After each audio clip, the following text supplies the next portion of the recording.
Imagine this. We're at a party together enjoying some valuable time with friends, and you also happen to be enjoying a nice, refreshing bottle of black cherry soda. When all of a sudden we bump into each other. The bottle falls, spilling black cherry soda all over the floor. We look at each other tensely. What happened? You might blame me for bumping into you, but I might blame you for not being more careful. But this blame game keeps us from seeing a deeper, more constructive truth. Because what did happen? Well, quite simply, black cherry soda spilled onto the floor. That's it. Because that's what was inside. If water was inside, water would spill out. If orange juice was inside, orange juice would spill out. And the same is true for me and you. Whatever is inside will spill out when life takes us by surprise and turns our world upside down. If we're not mindful of what we fill ourselves with, then our happiness, our peace, our joy becomes tied to our circumstances. When we're not mindful and when our world turns upside down, well, then our happiness spills out. And yet, when we are mindful of what we fill ourselves with and take control of our peace and joy and happiness, then even when the world does turn upside down, we can still land on our feet. The choice is ours. Do we want to stand tall even when the world is turned around? Or do we want to spill all over the floor when the world is turned around? The choice is ours. Now, as for me, I know what I'm trying to choose. Won't you join me?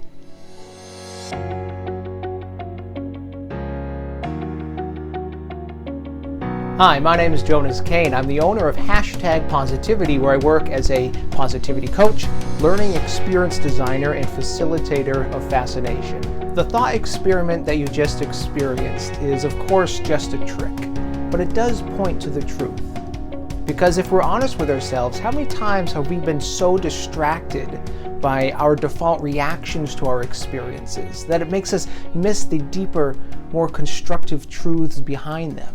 Let's take this even deeper. Think of a time in your life when your world was disrupted by something that just didn't go as planned. And I mean really disrupted. Maybe it was something that someone said or did that caused emotional stress, or maybe something just didn't quite work out as expected. It could be as simple as black cherry soda spilled all over the floor, or it could be as deep as a lost job, an illness, a breakup, or death, or truly anything else in between. Whatever it is, think of the trigger that disrupted your world. If you have a piece of paper handy, I encourage you to write down in just a few words what this trigger was. Do this now.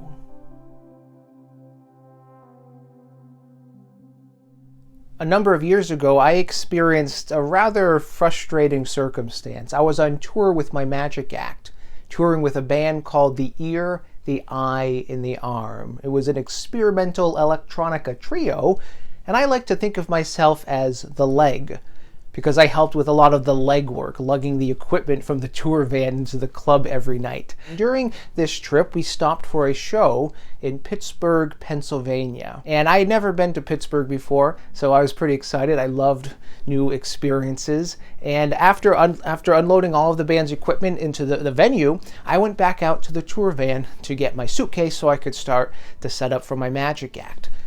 But this is where the story really gets interesting. As soon as I got outside, I became aware that there were 2 street thugs lurking about.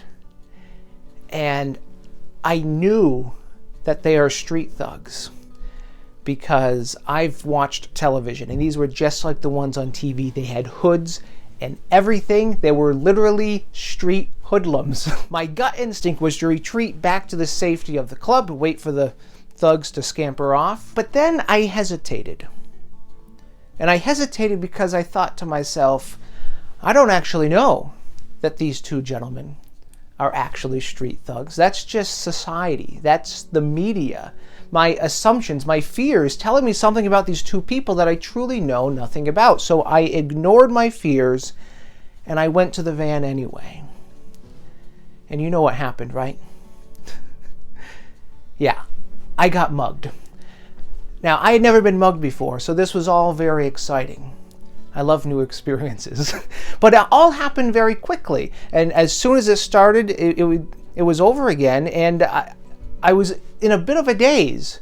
If you've ever been mugged before, you know it's startling. So I grabbed my suitcase and I wandered back into the club just in time to be told that it was time to start my set. So I wander onto stage with my equipment and I say, so I was just mugged outside.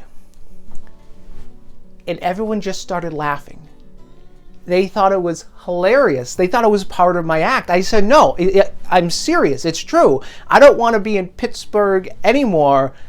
I want to go home. Part of the reason that I'm telling you this story is that it all happened so quickly and I didn't have time to process it right away. But when I did take time to really let it sink in, I realized something quite profound. Those street thugs were actually rather nice to me.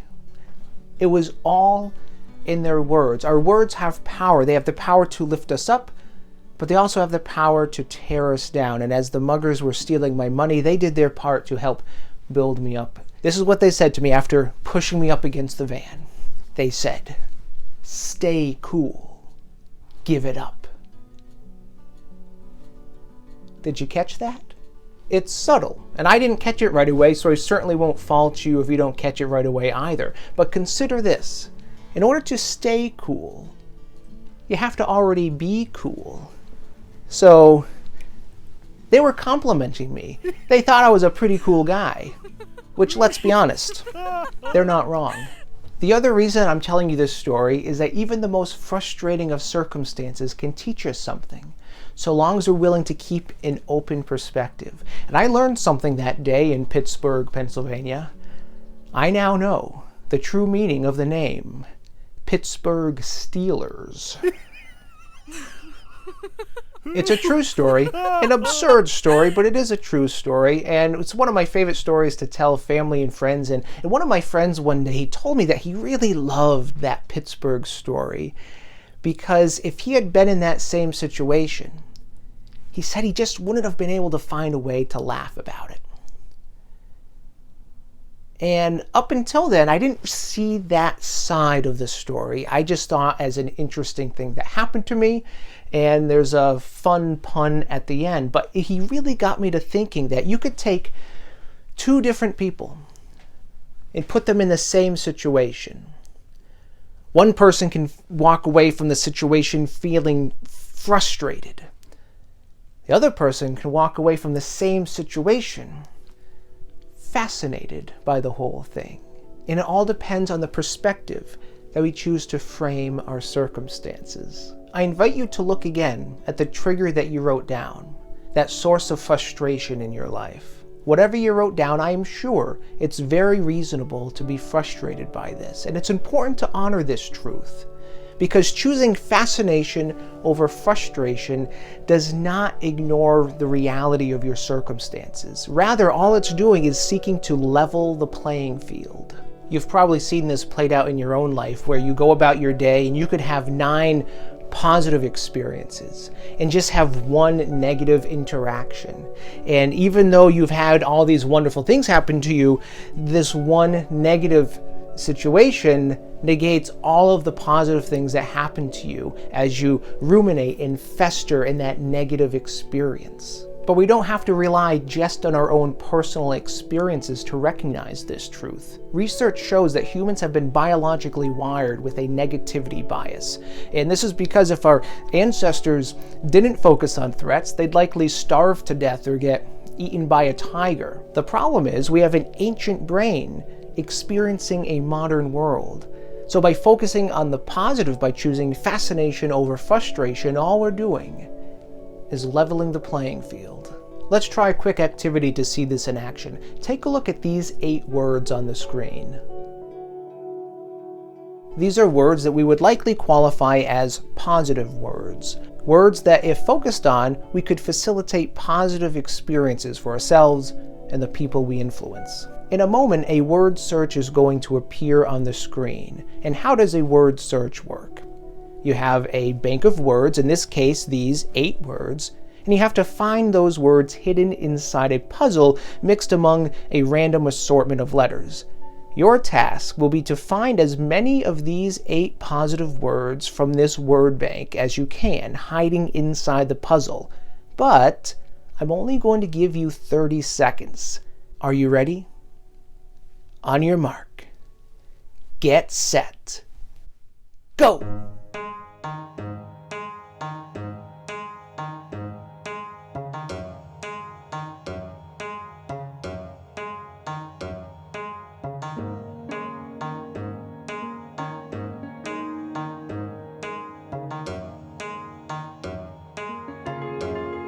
Time's up. Did you find all 8 words? Maybe you found 5 or at least 2 or 3. However many you found, high five. But the real question is, did you find any words in the puzzle that weren't on the list? The secret of this puzzle is there were more than just those 8 words from the list. In fact, there were an equal number of positive words as negative words. However, you likely found more positive words because that's what you went in looking for. Whether we seek a positive mindset or fester in a negative mindset, they are equally self-fulfilling prophecies because we'll find whatever we are consciously looking for. How we respond to our circumstances can have a significant impact on our lives by literally changing the neural networks in our brain through a process called conscious experiences. Research shows that our brain is kind of like a spotlight attached to a vacuum cleaner. What we give attention to, what we focus on, is highlighted by the spotlight. But because it's attached to a vacuum cleaner, it gets sucked right up into our brain, for better or for worse. What we choose to focus on has the power to change our experience of reality. The question is, what are you focusing on? Choosing fascination over frustration is not always an easy process, especially when there's so many conflicting influences around us. But the first step is to simply be aware of the triggers that lead to frustration. And to help you with this, I have some resources set aside for you. Visit #positivity.com/contactcenternation.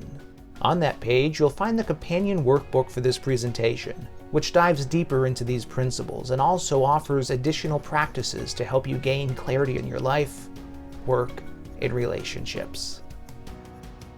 In a way, choosing fascination over frustration is kind of like the same process we use to change the shape of an ice cube. First, we melt the ice, then we decide on the new shape we want the ice to be, and then we refreeze it into that new shape. And choosing fascination over frustration is a similar kind of process. In fact, I'm encouraged by the words that the Pittsburgh Steelers used when they told me to stay cool, give it up. We have to give up our old negative way of being and just let it melt away. And then decide on a new, more positive way of being, and then practice that every day until it refreezes into a new mindset and lifestyle. The important thing is to simply start.